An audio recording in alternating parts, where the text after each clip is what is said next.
आयोजन करने के लिए अपने बड़े भाई दिनेश मेहता जी को हार्दिक आभार व्यक्त करता हूँ। आप देश के बड़े भाई हो, आप ध्यान में मत भूलना। और हमारी उनकी बहुत पुरानी जान पहचान नहीं है, लेकिन अब ऐसे लगता है, मैं पूर्व जन्म में विश्वास करता हूँ, हमारा इनका पूर्व जन्म का रिश्ता है। मतलब इतनी केयर, कई बार तो मुझे लगता है कि मेरे पिताजी जो चीज मुझे नहीं पूछते वो ये पूछ लेते हैं। ड्राइवर है कि नहीं है, अकेले गाड़ी क्यों चलाते हो, गाड़ी पुरानी हो गई है, अभी आपको सुप्रीम कोर्ट से आपका घर बहुत दूर है, आप थोड़ा नजदीक शिफ्ट कर जाओ, आपका ट्रेवल टाइम अभी 3 घंटे हो रहा है आने जाने का, वो टाइम आपका बचेगा तो आप कम से कम थोड़ा और काम कर पाओगे। मैं कैसे बताऊं, मतलब इतनी केयर, पता नहीं घरों की केयर इतनी करते नहीं करते हो तो उनके बेटा बताएगा, लेकिन हमारी इतनी केयर करते हैं कि मैं उसके लिए बहुत आभार व्यक्त करता हूं। और वास्तव में भगवान का कुछ आशीर्वाद है कि हमें ऐसे आप जैसे लोग, पिताजी जैसे आप जैसे लोग मिल रहे हैं। मैं तो चला था अकेले, लेकिन कारवां ऐसे लग रहा है कि अब बढ़ता जा रहा है।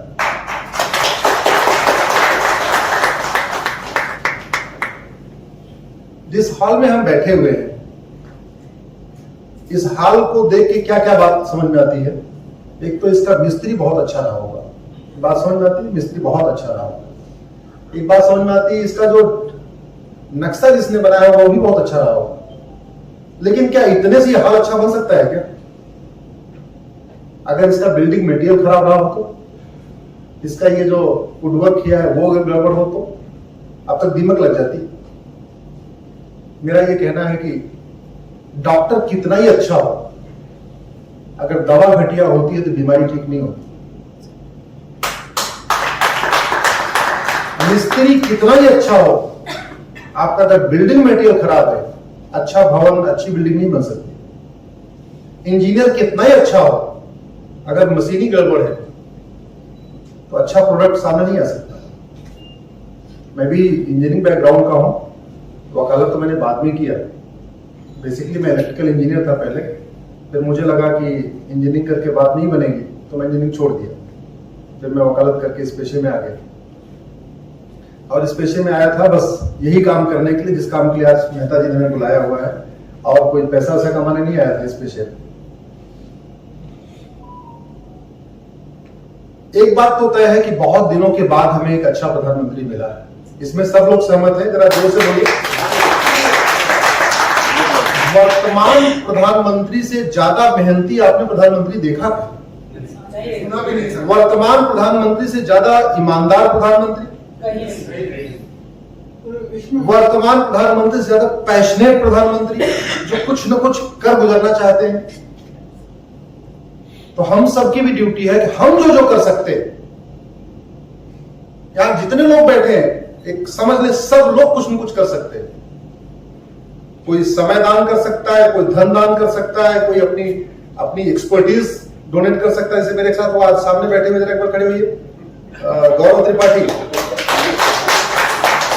ये IITN है, बॉम्बे IIT से।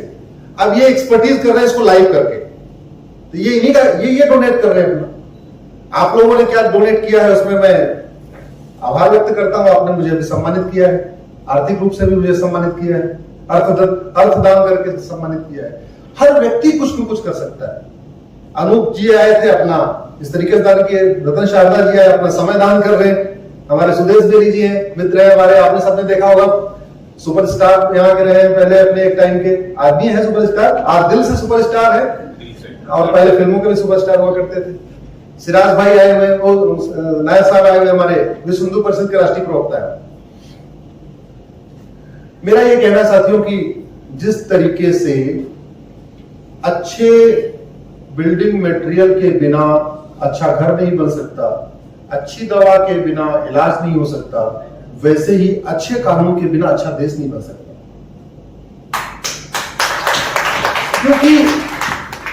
क्योंकि देश सड़क से नहीं चलता, देश फैक्ट्री से नहीं चलता, देश एयरपोर्ट से नहीं चलता, देश बस स्टैंड से नहीं चलता। देश किससे चलता है? कानून से।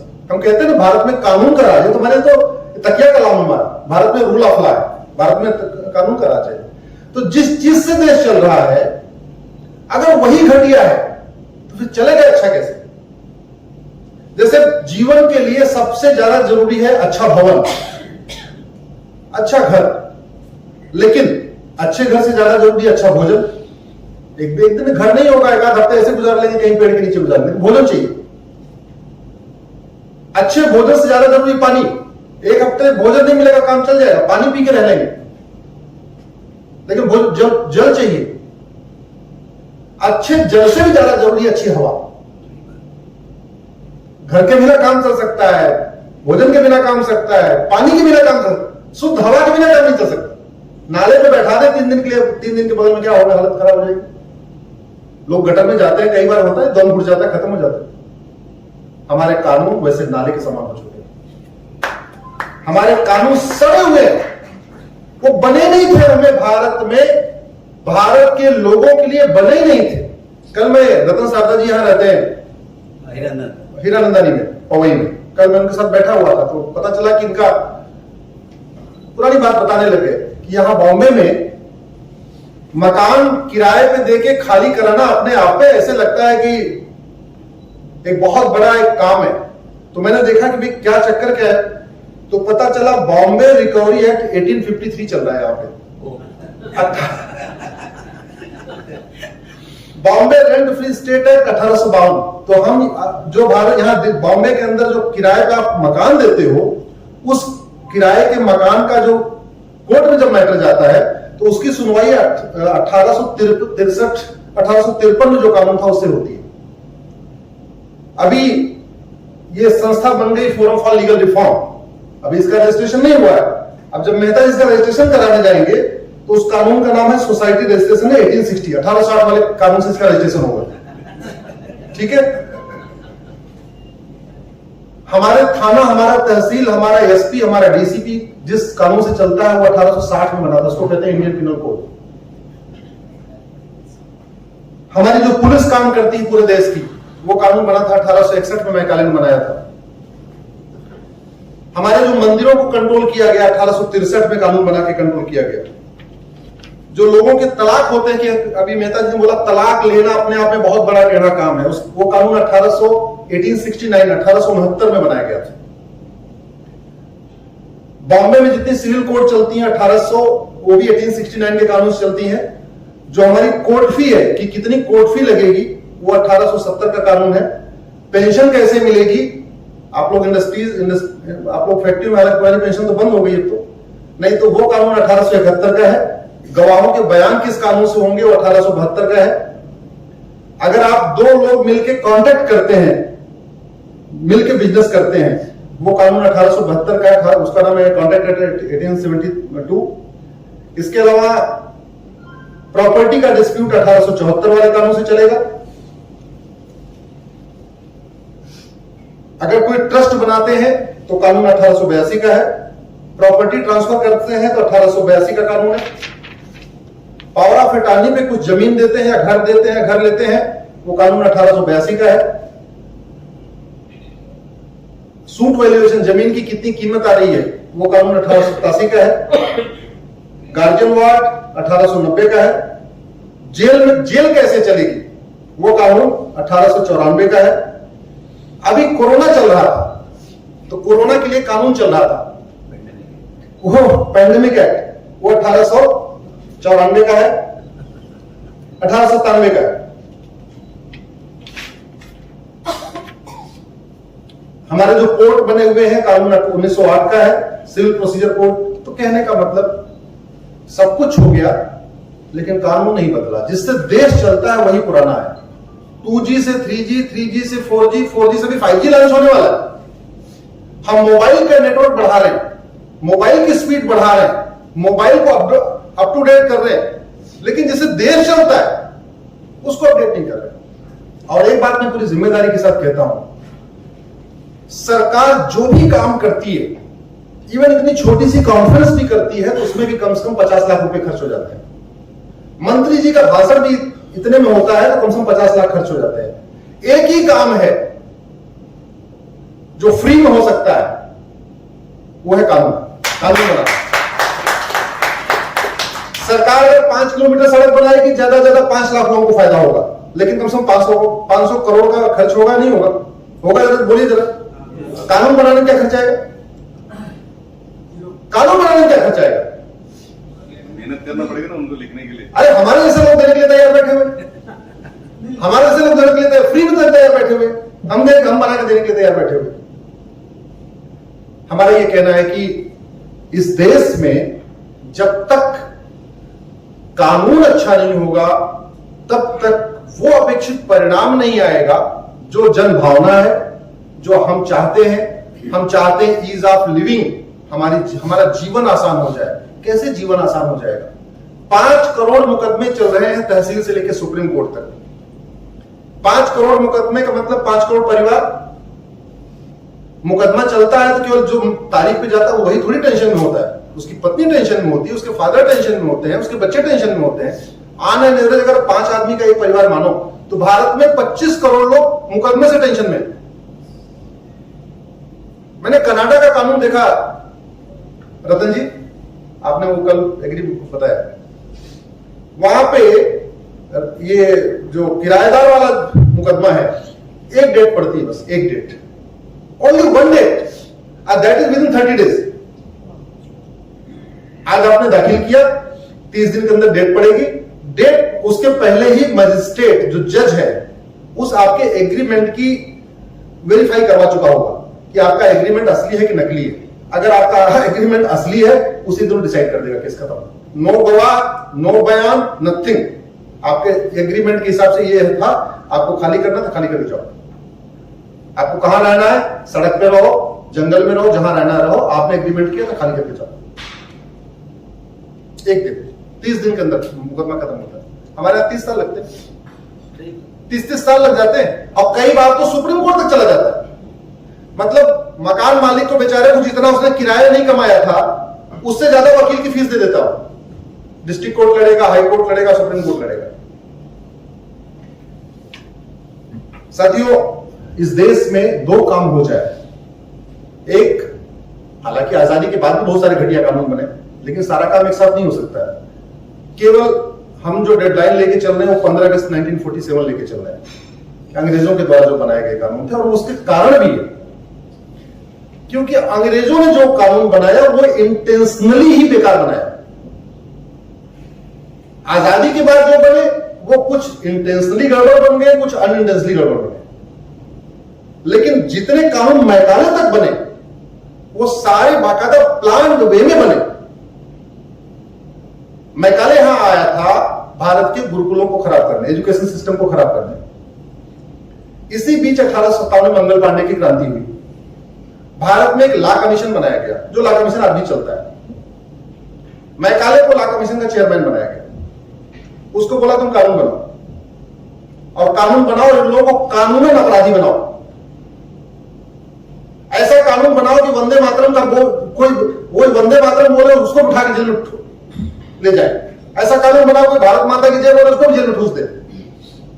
उसने 3 साल तक बड़ी मेहनत करके कानून बनाया। 1860 में जो कानून आया उसको कहते हैं इंडियन पिनल कोड, और आज भी चल रहा है। वो कानून ही इतना घटिया है कि 1990 में कश्मीर में दिन के उजाले में बलात्कार हुए थे। 1990 में दिन दहाड़े घर जलाए गए थे। 1990 में कश्मीर में घर जलाया गया, बलात्कार हुआ, मर्डर हुआ। यह रात के अंधेरे में नहीं हुआ था, दिन दहाड़े हुआ था, पुलिस के सामने हुआ था। लेकिन पुलिस इंतजार करती रही कि जब तक शासन से नहीं आएगा आदेश गोली चलाने का, हवाई फायर करने का, तब तक कुछ नहीं करेंगे। क्यों? क्योंकि 1861 का पुलिस एक्ट ऐसा बनाया ही गया। 1860 में उसने पुलिस एक्ट आईपीसी बनाई, उसके बाद अगला एक कानून बनाया उसने 1861 में पुलिस एक्ट। उनको लगा कानून तो बन गया, कानून को इन्फोर्स कौन करवाएगा, तो अगला कानून बना 1861 में पुलिस एक्ट, और वो कानून आज भी चल रहा है। इसलिए पुलिस की एक्टिविटी में केवल इतना डिफरेंस आया कि पहले पुलिस अंग्रेजों की गुलाम थी, सत्ता की गुलाम हो गई। गुलामी उसकी एज इट इज है। पहले वो वायसराय की गुलाम थी, मंत्री की गुलाम हो गई। पहले वो लॉर्ड कर्जन की गुलाम थी, अभी वो अब वाले लॉर्ड कर्जन की गुलाम हो गई, गृह मंत्री की गुलाम हो गई, मुख्यमंत्री की गुलाम हो गई। और जो कुछ 1990 में कश्मीर में हुआ था पलायन हुआ था, घर जलाए गए थे, हिंदुओं को भगाया गया था, कश्मीर से भाग भाग के यहां आए, वो सब कुछ 3 महीने पहले 4 महीने पहले बंगाल में हुआ। घर जलाए गए, रेप हुआ, मर्डर हुआ, FIR नहीं हुआ, पुलिस देखती रही, पुलिस ने गोली नहीं चलाई। क्यों? क्योंकि 1861 का पुलिस एक्ट चल रहा है। और सबसे मजेदार बात ये, जितने विपक्षी पार्टियां होती हैं, जब वो विपक्ष में रहती है तो इस बात को जरूर कहती हैं पुलिस हमारे ऊपर अत्याचार कर रही है। आप जहां भी सुनोगे, अखबारों में पढ़ोगे, हमारे पुलिस एट्रोसिटी कर रही है, पुलिस हमें परेशान कर रही है, झूठे मुकदमे में फंसा रही है। लेकिन कभी ये नहीं कहते 1861 का पुलिस एक्ट बंद हो। जानते क्यों? उनको लगता सत्ता में जाएंगे तो हम भी से वसूली करवाएंगे। क्योंकि 1861 का अगर पुलिस एक्ट बदल जाएगा तो सब पुलिस सत्ता की गुलाम नहीं रहेगी। गुलाम नहीं रहेगी तो वसूली कैसे करके देगी? आज के में वसूली करती है, थाने की वसूली, ऊपर की वसूली, ऊपर की वसूली, ऊपर चैन पूरी बनी हुई। इसलिए आपने कभी देखा होगा विपक्षी पार्टियां पुलिस की निंदा तो करती हैं, पुलिस के काम की कहेंगे हमको झूठा फंसाया, हमको झूठे मुकदमे में डाला, कभी कानून बदलने की मांग नहीं करती हैं। क्योंकि उनको भी लगता है कि आज नहीं तो 5 साल बाद ही सही आएंगे हम, तो हम भी वही मजे करेंगे जो आज वाला कर रहे हैं। इसलिए कानून बदलना जरूरी है। कानून इतना घटिया नहीं होना चाहिए, इतना फ्लेक्सिबल नहीं होना चाहिए, इतना उसमें इतना मतलब अपरिभाषित, ईज ऑफ मैनिपुलेशन, हाँ, इतना उसमें मैनिपुलेशन नहीं होना चाहिए कि उसी कानून को यूज करके एक मुख्यमंत्री तो आतंकवादियों का मुकदमा वापस ले और दूसरा मुख्यमंत्री बुलडोजर चलवाए। वो 1861 कानून इतना घटिया है कि अखिलेश यादव मुकदमा वापस लेते थे आतंकवादियों का, योगी जी बुलडोजर चलवा रहे हैं। ऐसा नहीं होना चाहिए। अगर भारत में रूल ऑफ लॉ है, रूलर्स ऑफ लॉ नहीं है, रूल ऑफ लॉ है, तो रूल ऐसा होना चाहिए जिसके मिसयूज होने की चांसेस बहुत कम हो, जिसके यूज होने के चांसेस मैक्सिमम हो, मिसयूज होने के चांसेस मिनिमम हो। अभी जितने अंग्रेजों ने कानून बनाया था, चूंकि उनको यहां पे रूल करना था, उन्होंने इस तरीके से कानून बनाया था, उसके यूज के चांस कम हो, मिसयूज के चांस ज्यादा हो। और अगर ये कानून अच्छे होते तो भाई 1947 के पहले तक पीड़ित कौन था? जरा जोर से बताइए, पीड़ित कौन था, परेशान कौन था? भारत के लोग। टॉर्चर करने वाले कौन थे? अंग्रेज। किसी अंग्रेज को सजा हुई क्या? कोई एक नाम बताइए किसी अंग्रेज को सजा हुई? उन्होंने डिजाइन ही ऐसा किया था, उन्होंने डिजाइन ही ऐसा किया कि वकील उनका होगा, जज उनका होगा, कानून उनका होगा। आप सामने कोई दलील देते रहो, मर्जी है तो जमानत देंगे, नहीं तो नहीं देंगे, मर्जी हो जेल में ठूसेंगे, नहीं तो छोड़ेंगे। इस देश को लूटा अंग्रेजों ने। अगर ये कानून अच्छे होते तो किसी एक अंग्रेज को सजा होनी चाहिए थी। हम कहते हैं और किसी को नहीं, तो जिसने जलियांवाला बाग में गोलियां चलाई उसको सजा होनी चाहिए थी, जिसने बाल गंगाधर तिलक को लाठियों से पीटा उसको सजा होनी चाहिए थी, जिसने लाजपत राय को लाठियों से पीटा उसको सजा होनी चाहिए थी। ये कानून भारत में लोगों को न्याय देने के लिए नहीं बनाए गए थे। अंग्रेजों ने जो कानून बनाए थे, खासतौर पर 1860 की आईपीसी, 1861 का पुलिस एक्ट, 1872 का एविडेंस एक्ट, वो वीर सावरकर जैसे लोगों को काला पानी देने के लिए बनाए थे। वो भगत सिंह, सुखदेव, राजगुरु को फांसी देने के लिए बनाए थे। वो जलियांवाला बाग कांड करने के लिए बनाए थे, न्याय देने के लिए नहीं बनाए थे। इसीलिए जब तक ये कानून नहीं बदलेंगे तब तक यहां पे न्यायिक व्यवस्था अच्छी नहीं हो सकती। और जब तक व्यवस्था अच्छी नहीं होगी तब तक लोगों की ईज ऑफ लिविंग नहीं आ सकती, तब तक लोगों को सुकून नहीं आ सकता। हमें मतलब ज्यादातर लोग इसमें डरते हैं कि पुलिस वाला है यार, रोक रहा है, पता नहीं क्या कर देगा। डरते नहीं डरते? ईमानदारी से बताइए। आप जाते रहते हो, आप कुछ नहीं कर, सब आपका सारा पेपर बढ़िया है, गाड़ी पोल्यूशन भी है, इंश्योरेंस भी है, ड्राइविंग लाइसेंस भी है, सीट बेल्ट भी लगा है, हाथ देने के बाद डर लगता नहीं लगता। कानून ऐसा होना चाहिए ईमानदार को डर न लगे। कानून व्यवस्था ऐसी होनी चाहिए कि दलाल को डर लगे। अभी उल्टा चल रहा है। हम में से कोई पुलिस थाने में जाना पसंद नहीं करेगा। इवन कंप्लेन करने जाना पसंद नहीं करेगा। छोड़ यार, छोड़ दो, कोई बात नहीं, पर्स ले गया, मोबाइल ले गया, छोड़ो। कानून व्यवस्था ऐसी हो, ईमानदार इज्जत के साथ बिना डरे थाने जाए, और दलाल, चोर, लुटेरे ये थाने की बाउंड्री टच करने से डरे। अभी उल्टा चल रहा है, थाने दलाली के अड्डे बने हुए, तहसील आपका दलाली का अड्डा बना हुआ, कचहरी आपकी दलाली का अड्डा बना हुआ है। क्या इसके लिए सावरकर साहब समुद्र में कूदे थे? आप जरा कल्पना करिए, जिस भारत में हम आज रह रहे हैं, क्या इसी भारत के लिए वीर सावरकर ने काला पानी झेला था? क्या इसी भारत के लिए शिवाजी ने इतने परेशानियां झेली? क्या इस भारत के लिए लाल बाल पाल फांसी पे चढ़ गए? क्या इस भारत के लिए असंख्य लोग, नेताजी सुभाष चंद्र बोस, श्यामा प्रसाद मुखर्जी, सरदार पटेल, जिन लोगों ने आंदोलन किया, इस भारत के लिए किया था क्या? इस भारत के लिए जरा एक बार बताइए, क्या इस भारत के लिए किया था? कोई एग्री करता है इस भारत के लिए किया था?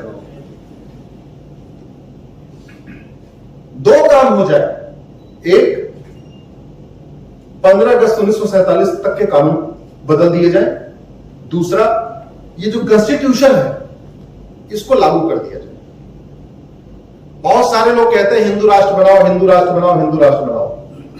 हमारा ये कहना है, इसका 20% जो संविधान बचा हुआ है, जिसको वोट बैंक पॉलिटिक्स के चार में लागू नहीं किया गया, उसको लागू कर दो, कुछ करने की जरूरत नहीं। इतना इसमें बचा हुआ है, मतलब 125 बार कॉन्स्टिट्यूशन बदला जा चुका, 5 बार सुप्रीम कोर्ट का फैसला पलट दिया, लेकिन इस संविधान को जिस स्पिरिट में बनाया गया था उस स्पिरिट के हिसाब से लागू नहीं किया, और 20% लगभग लागू नहीं किया। 1/5 संविधान बचा हुआ है। ये कॉन्स्टिट्यूशन कहता है कि देश में सबको समान अवसर मिलना चाहिए, कहता है सबको। आज के डेट में क्या सबको समान अवसर मिल रहा है नौकरियों में? आपका आईएएस का एक एग्जाम, यहां बहुत सारे यूथ भी बैठे हुए, आईएएस का एक एग्जाम, आईपीएस का एक एग्जाम, एनडीए का एक एग्जाम, रेलवे का एक एग्जाम, बैंक का एक एग्जाम, जेई का एक एग्जाम, नीट का एक एग्जाम, क्लैट का एक एग्जाम, सारे एग्जाम में एक हो रहे कि नहीं हो रहे? एग्जाम एक और सिलेबस अनेक। तो आप कैसे, आप मान लो आपने सीबीएसई के पैटर्न पे पेपर बना दिया, तो UP board, MP board, ICSE board, Bihar board, Bengal board वालों को इक्वल अपॉर्चुनिटी कैसे मिलेगी? आपने अगर महाराष्ट्र बोर्ड के आधार पे पेपर बना दिया, तो आईसीएसई बोर्ड, सीबीएसई बोर्ड को इक्वल अपॉर्चुनिटी कैसे मिलेगी? समस्या क्या है? आखिर हम 12वीं तक यूनिफॉर्म एजुकेशन क्यों नहीं लागू कर सकते? कॉन्स्टिट्यूशन कहता है सबको समान अवसर को, और समान शिक्षा के बिना, यूनिफॉर्म एजुकेशन के बिना uniform equal opportunity impossible, impossible. जो आदमी 10,000 रुपए फीस दे रहा है उसका बच्चा अलग किताब पढ़ रहा है, जो 5,000 रुपए फीस दे रहा है उसका बच्चा अलग किताब पढ़ रहा है, जो 2,000 फीस दे रहा है उसका बच्चा अलग किताब पढ़ रहा है, सरकारी स्कूल वाला बच्चा अलग किताब पढ़ रहा है। कैसे इक्वल अपॉर्चुनिटी मिल जाएगी? मदरसे का बच्चा कुछ बिल्कुल ही अलग किताब पढ़ रहा है, मदरसे वाला बिल्कुल अलग किताब पढ़ रहा है। कैसे इक्वल अपॉर्चुनिटी मिलेगी? जबकि कॉन्स्टिट्यूशन कहता है। दुर्भाग्यवश न तो मीडिया में ऐसी बातों पर डिबेट होती है। पूरे देश में घूमने का एक सबसे बड़ा कारण यही है। जो मैं अपना घर परिवार छोड़ के निकला हूं इस भारत भ्रमण पे, और अभी मैंने तय किया है कि मैं मंडे टू फ्राइडे दिल्ली में रहूंगा, सैटरडे संडे बाहर रहूंगा, और शायद भगवान की ऐसी कृपा है कि 23 जनवरी तक की डेट फिक्स हो चुकी है। अभी मैंने 2 दिन पहले रांची को दिया है 23 जनवरी। तो सारे सैटरडे संडे ऐसे ही चल रहे हैं अभी। जैसे अगले संडे को कलकत्ता, अगले संडे को वाराणसी, अगले संडे को इंदौर, ऐसे करके चल रहा है। क्यों हमें ऐसे करना पड़ रहा है? क्योंकि इन विषयों पे जो 20% बचा हुआ संविधान है, न उस पर संसद में चर्चा हो रही है, न सांसद बोल रहे हैं, न हमारी मीडिया बोल रही है। मीडिया को मसाला मिल जाए आर्यन खान टाइप का, तो वो एक हफ्ते बहस कर लेंगे। अरे 1 हफ्ते आर्यन खान पे कर रहे हो भैया, हफ्ते में 1 दिन ऐसे विषयों पे भी कर लो जो आम, जिससे आम जनता का जीवन ठीक होगा। 25 दिन था सर, 1 हफ्ता नहीं, 25 दिन। तो मुझे ऐसे लगा कि एक बार हम सीधे लोगों से कनेक्ट हो जाए। आज की डेट में सोशल मीडिया बड़ी पावरफुल है, सोशल मीडिया को लोग देख रहे हैं, यूज कर रहे हैं, फेसबुक पे लोग आ रहे हैं, ट्विटर पे यूज कर रहे हैं, और ऐसी छोटी छोटी आप जैसे लोग बीच में अगर गोष्ठियां शुरू हुई, फिर आप लोगों ने कुछ लिखना शुरू किया, आप लोगों ने काउंटर करना शुरू किया, तो हो सकता है हमारी मीडिया भी इस पे चर्चा करना शुरू कर दे, फिर सांसद भी बोलना शुरू कर दें, संसद भी चर्चा शुरू हो जाए। इस देश की अगर आप प्रॉब्लम्स के रूट का एनालिसिस करो, चलो एक बार पूछ लेते हैं सर, आपके हिसाब से सबसे बड़ी प्रॉब्लम क्या है, बताइए। पॉवर्टी, ठीक है, मैं नोट करता हूं, मैं सबका जवाब देता हूं।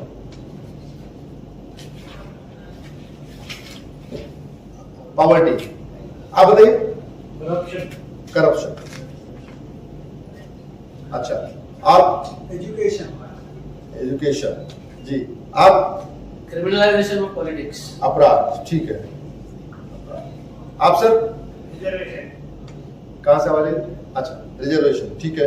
आप रिलीजन के ऊपर, रिलीजन, सबसे बड़ी प्रॉब्लम है कि यहां भारत में रिलीजन है। नहीं ठीक है, नहीं वो अच्छा है, बड़ा उन्होंने अच्छा है, उसको मैं जवाब देता हूं, अच्छा उन्होंने कहा। वास्तव में रिलीजन प्रॉब्लम है, धर्म प्रॉब्लम नहीं है। हाँ, पॉपुलेशन और हेल्थ प्रॉब्लम, और बहनें कुछ नहीं बोल रही है, इलिटरेसी, ठीक है, अशिक्षा जी, गुलामी मानस, अच्छा, नो सेल्फ आइडेंटिटी नहीं है, सेल्फ आइडेंटिटी, डिग्निटी, क्या है जी, बैकबोन नहीं है देश की, अच्छा, आप अपॉर्चुनिटीज, मतलब गरीब लोगों को अपॉर्चुनिटी पूरी नहीं जी, आप पॉपुलेशन, आप Somebody said about this corruption. So corruption,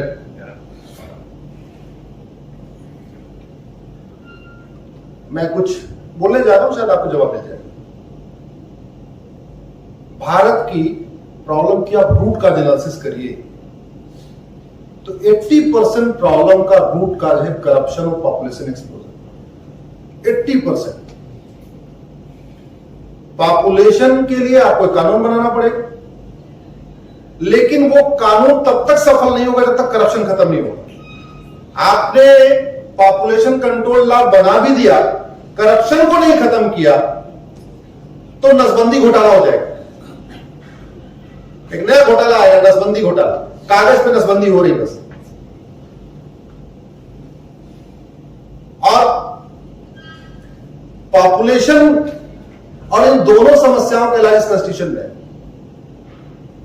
इस संविधान में काम का बंटवारा है, सेंटर क्या क्या कानून बनाएगा, केंद्र क्या क्या बनाएगा, और एक लिस्ट है उसको कॉन्करेंट लिस्ट कहते हैं, दोनों क्या क्या बनाएगा।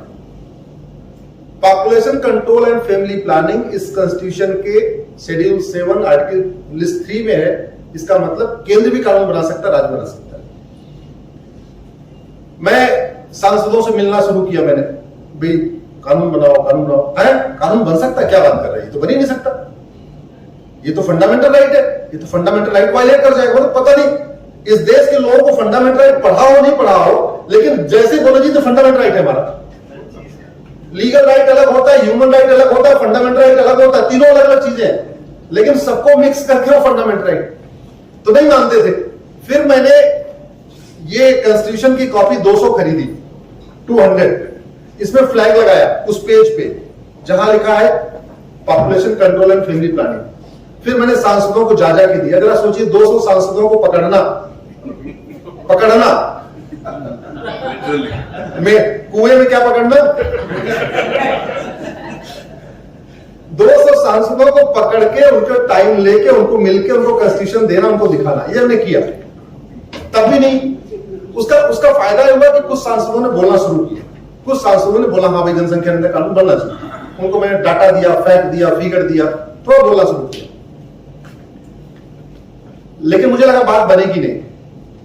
फिर मैं बहुत 3-4 महीने तक इसमें चिंतन मनन करता रहा, इसको ले कैसे जाए, क्योंकि कानून बनाना सुप्रीम कोर्ट का काम नहीं है।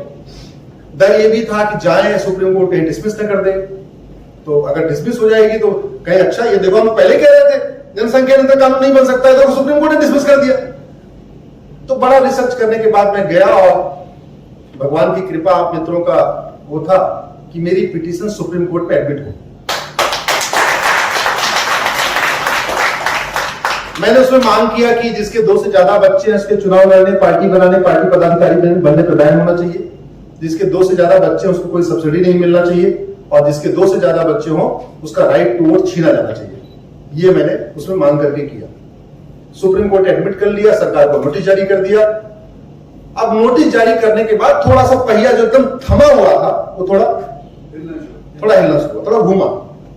फिर 3 सांसदों से मैंने फिर आग्रह किया, कई सांसदों से आग्रह किया, उसमें 3 लोग तैयार हो गए, हम इसको प्राइवेट मेंबर बिल पेश करेंगे। सांसदों के पास यह राइट होता है वो प्राइवेट मेंबर बिल पेश करने की। फिर मैंने 3 सांसदों को प्राइवेट मेंबर बिल मतलब कानून ड्राफ्ट करके दिया, और उन तीनों लोगों ने संसद में पेश भी किया। तीनों लोग राज्यसभा के हैं। अगर आप गूगल करिए कि private member bill on population control, तो 3 आपको बिल नजर आएंगे। वो बिल मेरे ही ड्राफ्ट किए हुए हैं, मैंने बना के दिया था उनको तीनों को। तो ये अब आप जरा सोचिए इसकी जरूरत क्यों है। 4-5 प्रॉब्लम उसी में सॉल्व हो जाएगी। हमारे पास दुनिया की लगभग 2% जमीन है। कितनी? जोर से बोलिए। थोड़ा नींद भी नहीं आएगी और परमानेंट मेमोरी में चला जाएगा। हमारे पास जमीन कितनी है? 2%। पानी 4%, और जनसंख्या दुनिया की 20%। यानी 2% जमीन पे दुनिया की 20% पॉपुलेशन रहती है। 4% पानी को दुनिया की 20% पॉपुलेशन पी रही है। कब तक चलेगा ये? कब तक चलेगा? और आप रूट काज एनालिसिस करिए। एयर पोल्यूशन का रूट काज पटाखा नहीं है, पॉपुलेशन एक्सप्लोजन है। वाटर पोल्यूशन का रूट काज पॉपुलेशन एक्सप्लोजन है। नॉइज पोल्यूशन का रूट काज पॉपुलेशन एक्सप्लोजन है। इलिटरेसी का रूट काज पॉपुलेशन एक्सप्लोजन है। माल न्यूट्रिशन का रूट काज पॉपुलेशन एक्सप्लोजन है। तो चाहे वो जल जंगल जमीन की समस्या हो, या रोटी कपड़ा मकान की समस्या हो, गरीबी भूखमरी कुपोषण की समस्या हो, air pollution, water pollution, noise pollution की समस्या हो, बढ़ते अपराध की समस्या हो। इस देश में जिस तेजी के साथ क्राइम बढ़ रहा है, मैंने कई जेलों में अपने पर्सनल सोर्सेस को यूज करके जेल में सर्वे करवाया। भगवान की कृपा से कुछ जेलर दोस्त मित्र हैं हमारे, कि आप मुझे ये बताओ, ये जो जेल में लोग हैं, एक्चुअली जब लोग जेल में जाते हैं तो उनकी डिटेल वहां प्रिंट होती है, इसमें कुछ कोई पैटर्न आ रहा है क्या? इसका कोई फैमिली से कोई रिलेशन आ रहा है क्या? तो पता चला ज्यादातर लगभग 80% क्रिमिनल वो है जो 5 से ज्यादा भाई बहन है। मैं ये नहीं कह रहा हूं जो 5 से ज्यादा भाई बहन सारे अपराधी होते हैं, उसको उल्टा मत करिएगा। आप लोग जो मैं कहने की कोशिश कर रहा हूं उसको समझिए। जेलों में बंद 80% से ज्यादा अपराधी, 80% से ज्यादा अपराधी वो है जिनके 5 से ज्यादा भाई बहन है। इसका मतलब अपराध का भी सीधा संबंध जनसंख्या विस्फोट से, बेरोजगारी का सीधा संबंध। भाई कैसे आप कर लोगे? 75,000 बच्चे रोज पैदा हो रहे हैं भारत में। कितने? यानी पर सेकंड एक। हम लोग जितनी देर में बैठे हैं, अब आप समझ लो कम से कम हो गए होंगे 2000 पैदा हो चुके होंगे। जब तक कि पूरा कार्यक्रम शाम तक चलेगा तब तक लगभग 7,000 पैदा हो जाएंगे। पूरा 2020 में पूरा देश बंद था, लगभग 2,55,00,000 बच्चे पैदा हो गए। उसमें कोई बंदी नहीं चल रही है, देश बंद है, बाकी वो सब चल रहा है। कैसे आप रोक लोगे? कैसे आप रोकोगे? जब तक सरकार 2 करोड़ घर बना के देगी, 10 करोड़ बेघर और पैदा हो जाएगा। जब तक सरकार 2 लेन की सड़क बनाएगी, 4 लेन की ट्रैफिक सड़क पे आ जाएगा। ट्रैफिक जाम कैसे खत्म होगा? जब तक सरकार 2 करोड़ लोगों को स्वरोजगार कराएगी, रोजगार नहीं, रोजगार को सरकार नहीं दे सकती, स्वरोजगार करा सकती है। जब तक सरकार आप जैसे लोगों के बिजनेसमैन के माध्यम से 2 करोड़ एम्प्लॉयमेंट जनरेट कर पाएगी, तब तक 10 करोड़ बेरोजगार सड़क पे आ जाएंगे। और बेरोजगारी का संबंध है सारी चीजों से। तो आपको लगता है जनसंख्या नियंत्रण कानून बनना चाहिए, नहीं बनना चाहिए? तो अब सवाल है बन क्यों नहीं रहा? कुछ लोग सोच रहे होंगे भाई बन के हमने थोड़ी रोका हुआ है। एक चीज मैं बहुत कड़वी बात बोलता हूं, कई बार रतन जी, आप हमारे बड़े भाई हैं, कई किताबें, कल मैं गया था, आपने एक मुझे किताब दी अपनी लिखी हुई, कड़वी बात दोनों, कड़वी एकदम पक्की कड़वी।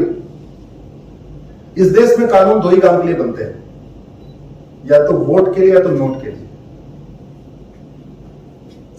इस देश में कानून बदले जाते हैं तो दो ही काम के लिए, या तो वोट के लिए या तो, जोर से बोलिए, वोट के लिए, नोट इस कानून में खत्म किए जाते हैं तो दो ही काम के लिए। किसके लिए? वोट के लिए और वोट के लिए। जहां लगे कि ये वाला कानून नया बनाने से नोट आने वाला है, बन जाएगा, या ये नया कानून बनाने से वोट आने वाला है तो कानून बन जाएगा।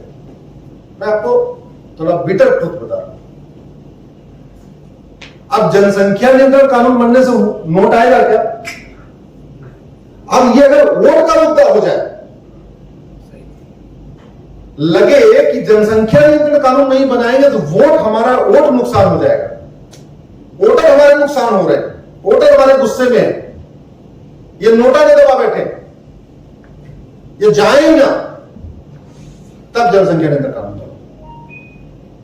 और इस सरकार में अगर जनसंख्या नियंत्रण कानून नहीं बना तो कभी नहीं बन पाएगा, ये मान के चलिए। मोदी जी के रहते हुए जनसंख्या नियंत्रण का, मोदी जी अगर नहीं कानून बना, कोई नहीं बना पाएगा, और कोई नहीं बनाएगा तो मैं आपको लिख के देता हूं, 20 साल के बाद ये देश बर्बादी के कगार पे चला जाएगा। ज्यादा बोल रहे हैं। 10 साल हमारी अपनी एनालिसिस है, 20 साल हमारी अपनी एनालिसिस है, क्योंकि मैंने 150 देशों का इतिहास पढ़ा है, और देशों में एक, देशों के बर्बादी में एक कारण सबसे इंपॉर्टेंट था। मैंने यह देखा कि जिन देशों में कानून घटिया थे, कानून व्यवस्था लचर थी, वो देश 100 से 125 साल में खत्म हो गए। खत्म से मतलब देश तो है, उनका नाम हम सब बदल गए, वहां की संस्कृति नष्ट हो गई। एग्जाम्पल लेफ्टिनेंट, अरे बहुत एग्जाम्पल देता हूं। और जिन देशों में करप्शन तेजी के साथ बढ़ा, वहां की संस्कृति नष्ट हो गई, देश खत्म हो गया, और कोई नई संस्कृति आ गई। 1805 में दुर्योधन का ननिहाल, कहां था दुर्योधन ननिहाल? गंधार। 1805 में अफगानिस्तान के प्रधानमंत्री पंडित नंदराम टिक्कू थे, कश्मीरी ब्राह्मण थे। आज ब्राह्मण तो छोड़िए, वैश्य, क्षत्रिय, शूद्र, बनिया, जैन, गुप्ता, सिख, कोई बचा वहां पे? कोई नहीं बचा। राजा भरत का ननिहाल। हमारी संस्कृति जरा देखिए, राजकुमारियों का नाम राज्य पे होता था, राजकुमारों का नाम राज्य पे नहीं होता था। मतलब हमारे यहाँ कितना बेटियों को, कितना यहाँ फालतू लोग जेंडर जस्टिस, जेंडर इक्वलिटी डबली बजा रहे हैं। कौशल देश की राजकुमारी का नाम, सौमित देश की राजकुमारी का नाम, गंधार की राजकुमारी, कैकेय की राजकुमारी, यह हमारी प्रथा रही। लेकिन दुर्भाग्यवश वो कैकेय अब पेशावर बन गया है, वो तक्षशिला और रावलपिंडी बन गया है। गंधार अब कंधार यानी अफगानिस्तान हो चुका है, कुंभा अब काबुल हो चुका है, और बाकी दूर तो छोड़ दो। एक मैं, मेरी पीआईएल चल रही सुप्रीम कोर्ट में, जिसमें मैंने माइनॉरिटी कमीशन को चैलेंज किया हुआ है, माइनॉरिटी अफेयर मिनिस्ट्री को चैलेंज किया हुआ है, मैंने माइनॉरिटी कानून को चैलेंज किया है। वो इसके पहले शायद जलोटा जी कह रहे थे कि मैं पहले मंजिल दूसरे मंजिल पे काम नहीं करता, इनफैक्ट मैं वास्तव में जमीन में काम, उसकी फाउंडेशन में काम करता हूं। तो मैंने जो कानून है, जिस कानून से माइनॉरिटी के खेल चल रहा है, उस कानून को चैलेंज किया हुआ है। और जरा सोचिए इस देश में खेल कैसा हो रहा है जो दुनिया में कहीं नहीं होता है। लद्दाख में हिंदू केवल 1% है। कितने हैं? सब इसको अपने परमानेंट मेमोरी में डाल दीजिए। लद्दाख में हिंदू कितने हैं? वो माइनॉरिटी नहीं कहलाते, वो मेजॉरिटी है। जो कम्युनिटी वहां पे 50% से ज्यादा है, वो क्या कहलाती है?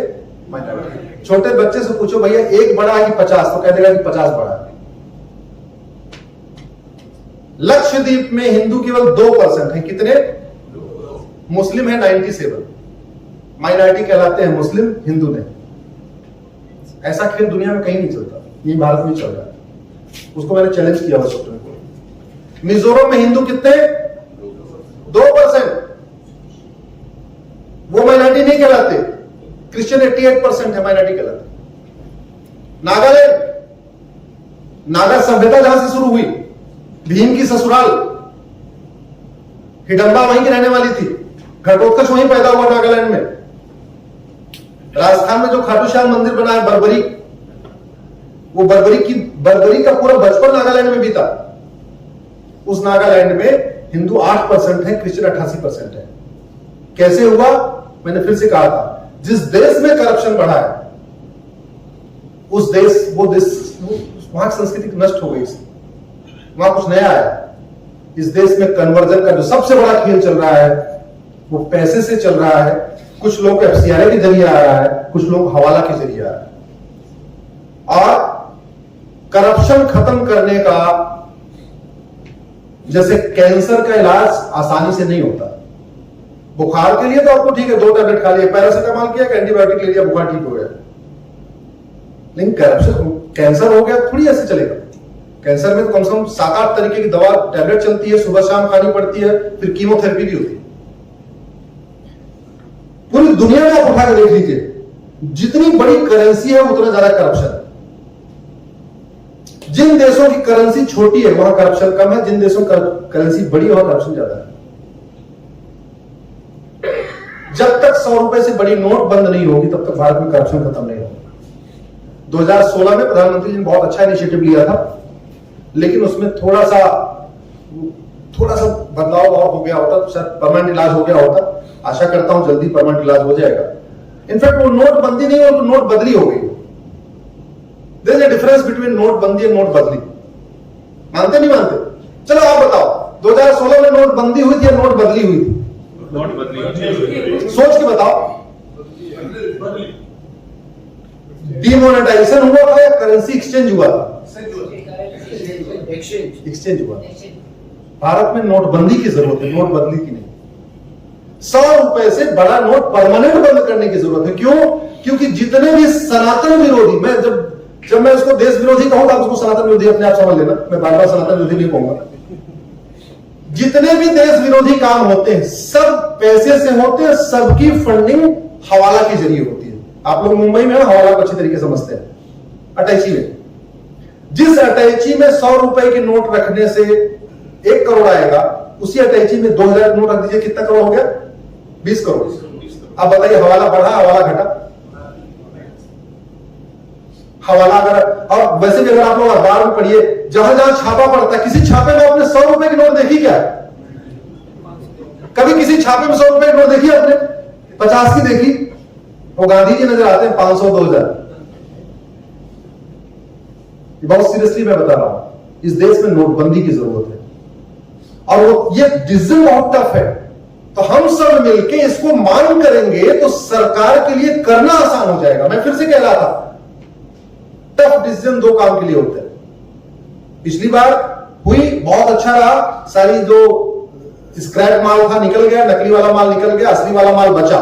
लेकिन ये असली माल जो बचा, इसका परमानेंट सोल्यूशन करने के लिए 100 रुपए से बड़ी नोट बंद करवाना पड़ेगा। क्यों? माओवादियों की फंडिंग हवाला से होती है, नक्सलियों की फंडिंग हवाला से होती है, कट्टरपंथियों की फंडिंग हवाला से होती है, चरमपंथियों की फंडिंग हवाला से होती है। और तो छोड़िए, ये बॉलीवुड में हमारे साथी बैठे हुए हैं, बॉलीवुड में जितने जिहाद चल रहे हैं, इन सब की फंडिंग विदेशों से होती है। और 100 रुपए की नोट में नहीं होती है। बाहर का माल आता है, वो बड़े में ही आता है। इस देश में हम सब लोग यहां बैठे हुए हैं, देश हित में जब काम करते हैं वो फ्री में करना पड़ता है, अपना टाइम देना पड़ता है। सब लोग अपना टाइम डोनेट कर रहे हैं, कुछ लोग अर्थदान भी कर रहे हैं, समय दान कर रहे हैं। जितने देश विरोधी गतिविधियां होती हैं सबको मिलता है। मतलब आप लोग इधर आए, मैं आपको कुछ नहीं देने वाला, उधर जाओगे तो जो बोलेगा आपको देगा भी। हम तो इधर ले रहे हैं, उल्टा चल रहा है। सनातन संस्कृति को बचाने के लिए बहुत टफ डिसीजन लेना पड़ेगा साथियों। 9 राज्यों से बिल्कुल खत्म हो चुके, मैंने आपको बता दिया, उसकी मेरी पीआईएल चल रही है। और 5 राज्य हमारे हाथ से निकलने की कगार पे हैं। बंगाल के 14 जिले हमारे हाथ से निकल गए, असम के 8 जिले हमारे हाथ से निकल गए, यूपी के 5 जिले हमारे हाथ से निकलने वाले, बिहार के 5 जिले किशनगंज वाला एरिया हमारे हाथ से निकल गए, केरल 1/3 आपके हाथ से निकल चुका है, आंध्र प्रदेश बहुत तेजी के साथ निकल रहा है।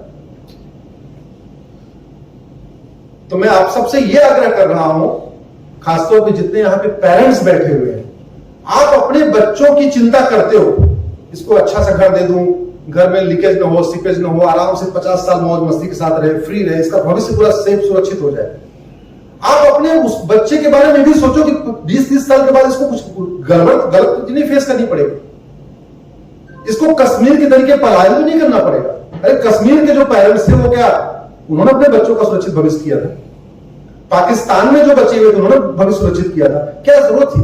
ये हमारे सुदेश बेरी साहब बैठे हुए, सब पाकिस्तान से आए हुए, क्या दोस्त था इनका? क्यों पाकिस्तान से आना पड़ा यहां? क्या दोस्त था उनका, जरा बताइए, क्यों पाकिस्तान से भागना पड़ा? जरा बोलिए, क्या दोस्त था उनका? जोर से बोलिए। मतलब इतने लोगों में एक बहन केवल बोल पा रही है, बाकी लोग हिम्मत नहीं कर पा रहे। अरे उनका यही दोस्त था, हिंदू थे वो, हिंदू थे, काफिर थे। ऊपर से गलत। आखिर 1990 में क्यों अपना देश छोड़ के भागना पड़ा? अपने देश में रिफ्यूजी क्यों बनना पड़ा कश्मीर से? एक ही दोस्त था ना उनका, एक ही दोस्त, और कोई दोस्त नहीं था उनका। अभी जो कुछ 1990 में हुआ वही अभी 4 महीने पहले बंगाल में हुआ। क्यों? बंगाल में सब कुछ हुआ है, रेप हुआ, मर्डर हुआ, पलायन हुआ, घर जलाए गए, भागना पड़ा लोगों को, सब कुछ तो हुआ है। तो यह कॉन्स्टिट्यूशन कहता है कि समान शिक्षा लागू करो। आप जरा समझिए समान शिक्षा का फायदा। थोड़ा अपना कुछ बातें मैं नहीं कहूं तो थोड़ा आप उसको लॉन्ग टर्म में आप सोच लेते, क्योंकि लाइव चल रहा है, बहुत सारे लोग सुनते हैं देश भर में, 6-7 लाख लोग फेसबुक पे लाइव देख रहे होंगे, यूट्यूब पे देख रहे होंगे। समान शिक्षा लागू करने से 12वीं तक केवल समान अवसर ही नहीं मिलेगा, बल्कि जातिवाद खत्म होगा, भाषावाद खत्म होगा, कट्टरवाद खत्म होगा, क्षेत्रवाद खत्म होगा, मजहबी उन्माद भी खत्म होगा। जो सबसे बड़ा खतरा हमारे लिए मजहबी उन्माद है। जब हमने तय कर लिया बच्चा सरकारी हो, प्राइवेट हो, मदरसे का हो, कहीं का हो, 18 साल तक का बच्चा यह किताब पढ़ेगा जो सरकार पढ़ाएगी, तो स्वाभाविक सी बात है कट्टरवाद, मजहबी उन्माद कम होगा नहीं होगा? होगा कि नहीं होगा? जरा जोर से बोलिए। होगा। इसलिए ये कॉन्स्टिट्यूशन वही कहता है। ये कॉन्स्टिट्यूशन आर्टिकल 25 सबको अपने धर्म पालन का अधिकार देता है। आर्टिकल 25 धर्मांतरण का अधिकार नहीं देता। धर्म पालन करना और धर्मांतरण करना, इनमें अंतर है। आप धर्म पालन में किसी धर्मांतर नहीं करा सकते। इसलिए मैं कह रहा हूं, मेरी पीआईएल धर्मांतरण को मैंने यही कहा कि भाई ये संविधान अगर कह रहा है धर्मांतरण विरोधी, धर्मांतरण रुकना चाहिए, तो धर्मांतरण विरोधी कानून होना चाहिए। और धर्मांतरण किसी एक राज्य की समस्या भी नहीं है, ये राष्ट्रीय समस्या है, तो इसलिए कानून भी राष्ट्रीय होना चाहिए और कानून अलग से बनाने की जरूरत नहीं। भाई हम सब लोग किताब पढ़ते हैं, physics, chemistry, math, zoology, botany, मान लीजिए इसमें 20 चैप्टर होते हैं। आप जरा सोचो कि वो 20 चैप्टर को 20 किताब बना दिया जाए तो कैसा रहेगा, और 20 चैप्टर एक ही किताब में है तो कैसा है? आसान क्या है बताइए? 20 एक में तो आसान।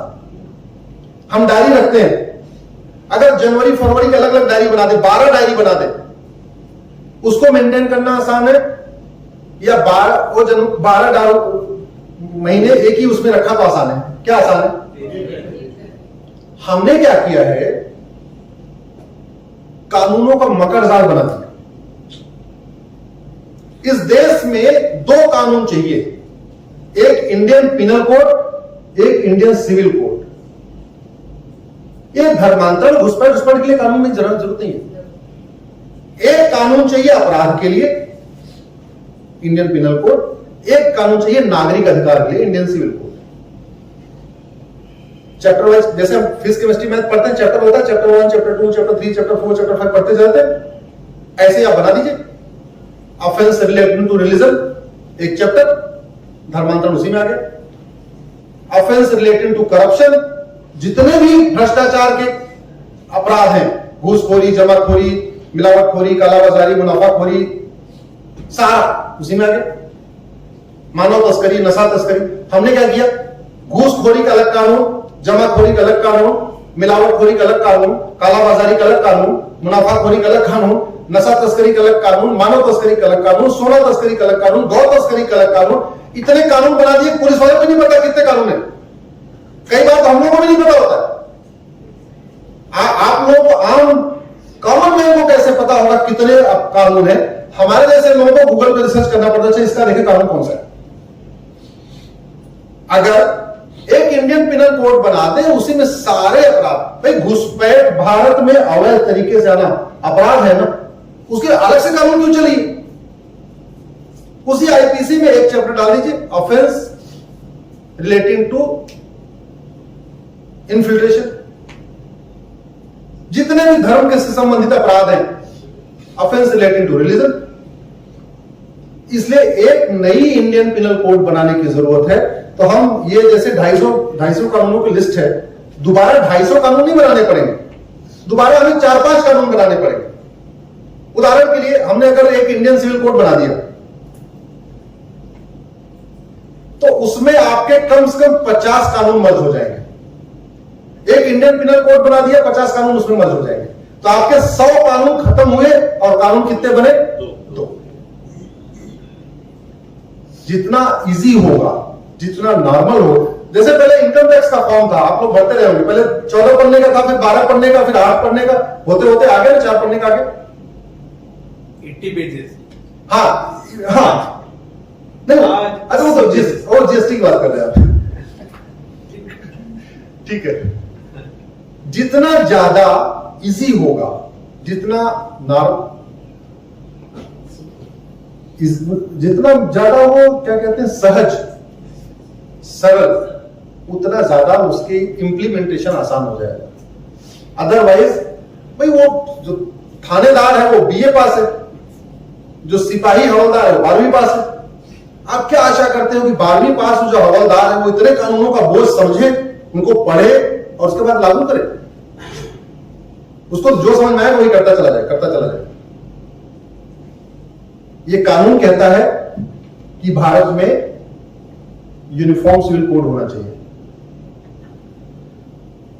मैं 2 बातें जरूर कहता हूं कि जैसे धर्म रिलीजन नहीं होता, ऐसे संविधान कॉन्स्टिट्यूशन नहीं होता। There is a difference between dharma and religion, there is a difference between samvidhan and constitution. Unfortunately we don't have appropriate word for dharma, so we adopted the religion. Similarly, we don't have word for संविधान, so we adopted constitution. धर्म क्या है? Doctor का धर्म क्या है? इलाज करना। ड्राइवर का धर्म बढ़िया गाड़ी चलाना, ये भी तो धर्म है। हमारे सनातन धर्म में इसको धर्म माना गया। सैनिक का धर्म बाउंड्री की सुरक्षा करना। मैं ये कह रहा हूं, इस देश में सब लोग अपने धर्म को ईमानदारी से पालन करना, और रिलीजन अलग है। रिलीजन तो केवल ये है कि आप कैसे सजदा कर रहे हो, कैसे नमाज पढ़ रहे हो, वो धर्म नहीं है।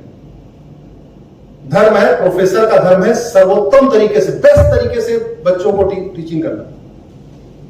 सैनिक का धर्म है बेस्ट, मोस्ट एप्रोप्रिएट तरीके से देश की सुरक्षा करना।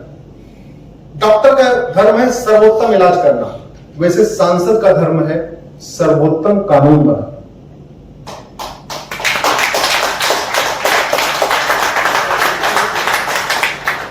और हम लोग अनाड़ी आदमी से इलाज नहीं कराते, अनाड़ी आदमी से अपनी गाड़ी तक नहीं चलवाते, अनाड़ी आदमी से बच्चे को ट्यूशन नहीं पढ़वाते। ट्यूटर चाहिए बेस्ट, ड्राइवर चाहिए बेस्ट, सब चाहिए बेस्ट, बस एक ही आदमी चाहिए अनाड़ी।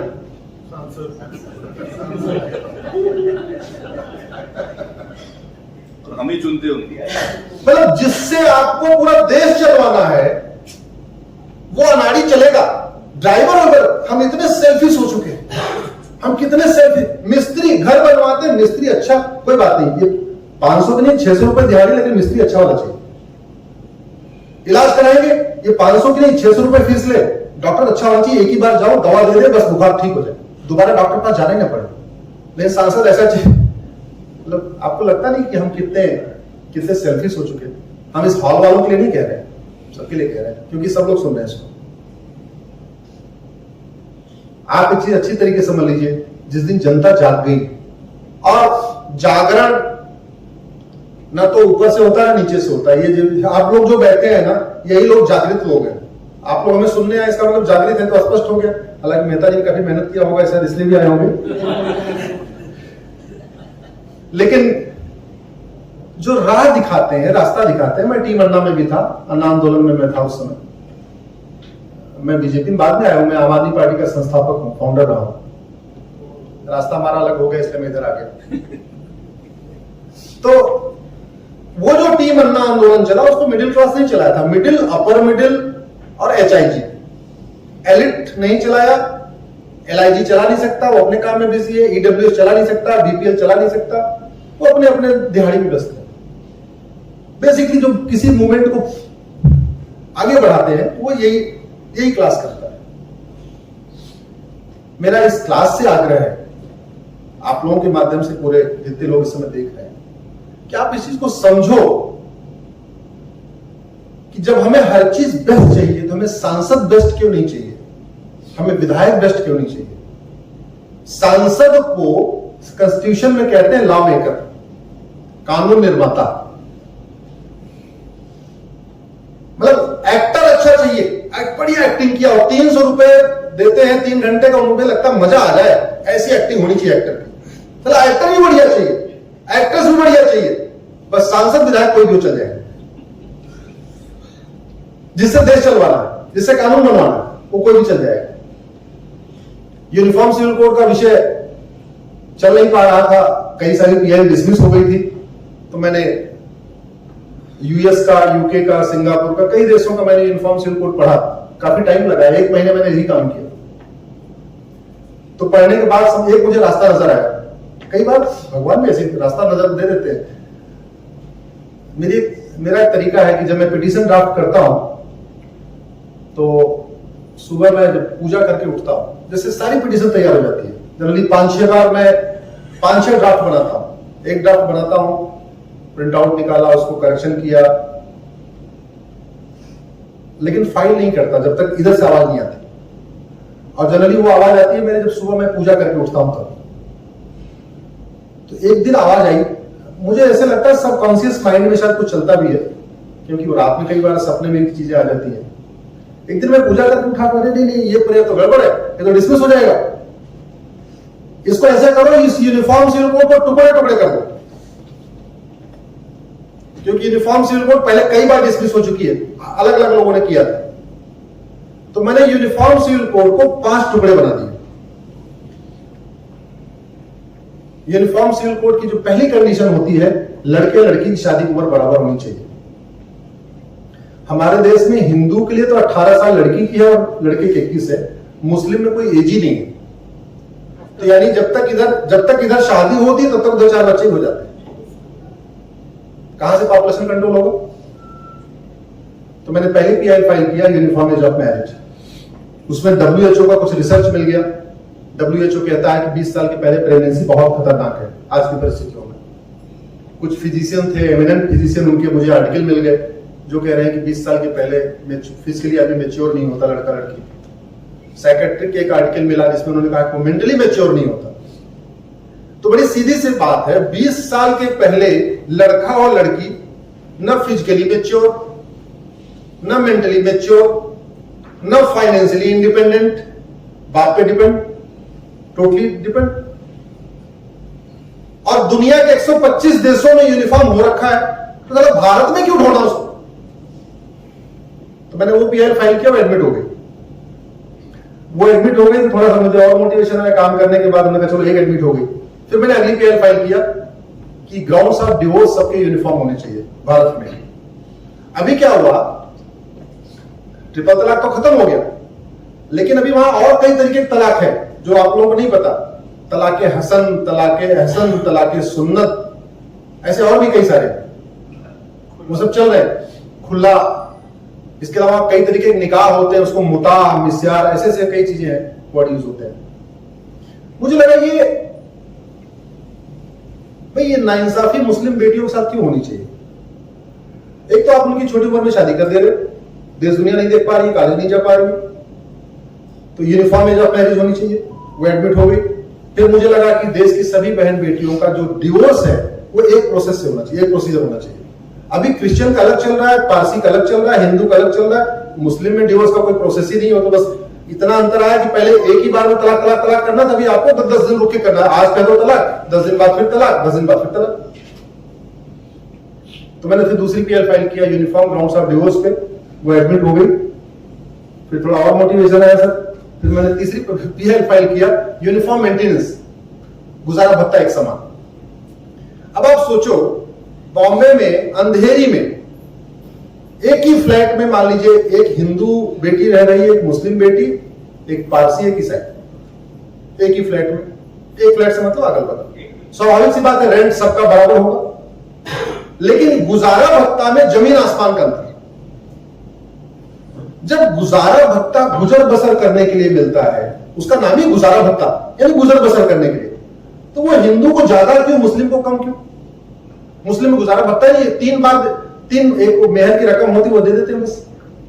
और मेहर की रकम तब तक होती है जब वो शादी होती है।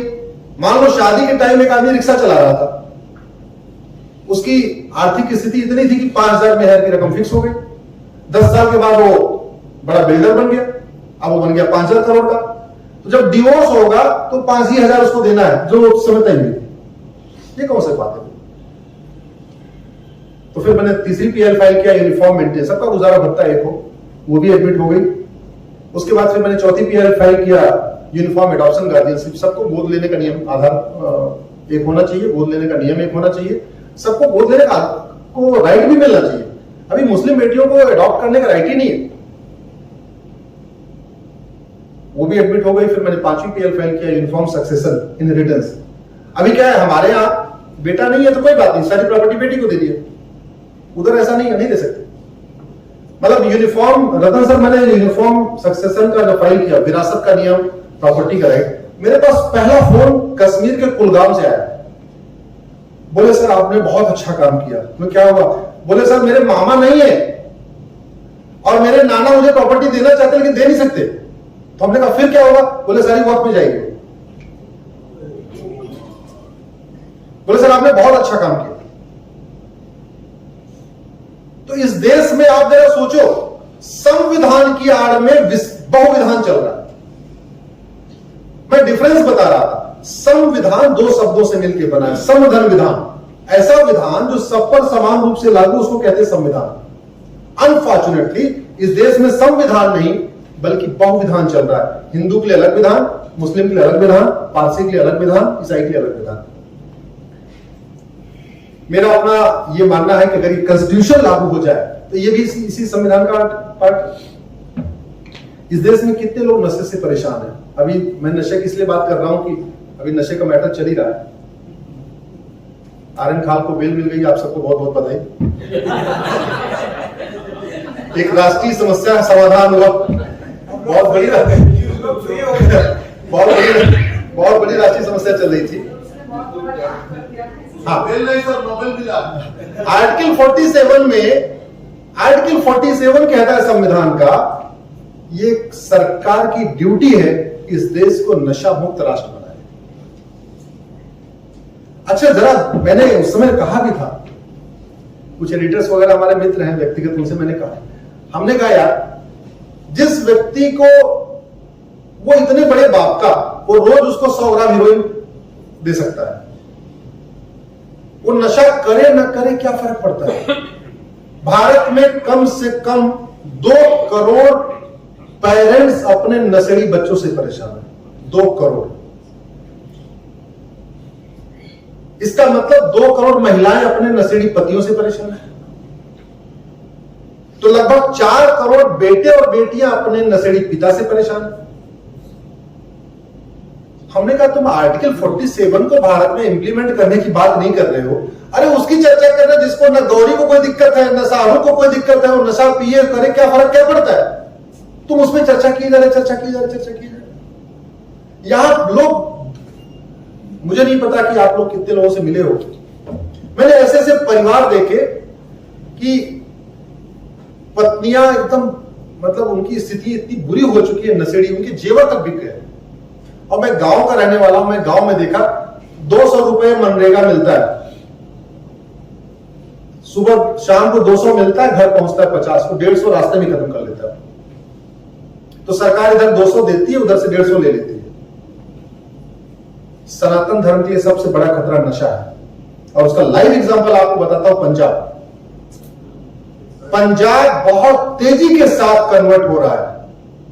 उन्होंने पहले फ्री में नशा दिया, एक बार वो एडिक्ट हो गए तो उनको नशा बेचना शुरू किया, और जो अब पूरी तरीके एडिक्ट हो गए और खरीदने की स्थिति में नहीं है, उनको वो धर्मांतरण की लालच में देके कर रहे हैं।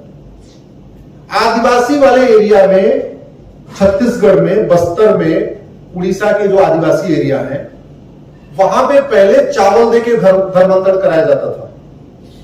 चावल दे दिया, राशन दे दिया, कुछ पैसे दे दिए। सरकारों ने चावल देना शुरू कर दिया, मोदी जी ने मुफ्त चावल, मुफ्त राशन शुरू किया, उनको मुफ्त मकान भी दे दिया।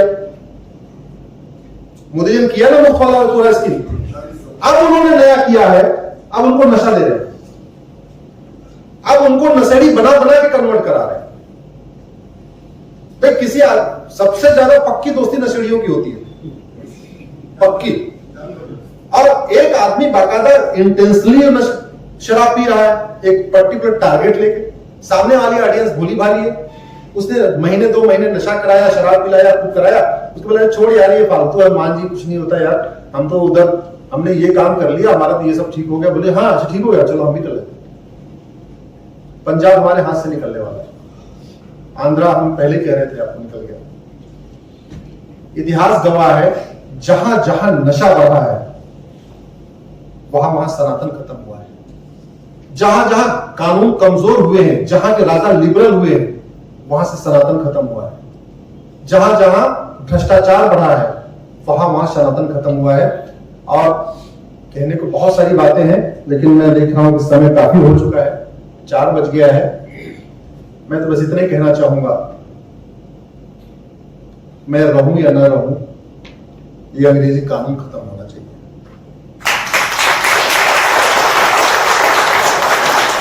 भारत माता की जय, भारत माता की जय, भारत माता की जय। ये अगर कानून खत्म हो गया और ये संविधान 100% लागू हो गया, तो हमारी लाइफ 50 साल बढ़ जाएगी। हमारी लाइफ से हमारे सनातन धर्म की लाइफ 50 साल बढ़ जाएगी। नहीं तो 2040-2045 के बीच में बहुत विकट स्थिति आने वाली है। मेरे पास इसके डेटा है, इसलिए मुझे दिख रही है। जिनके पास डाटा नहीं, उनको नहीं दिख रहा। इतना बस। बहुत बहुत आभार। मेरा बहुत बहुत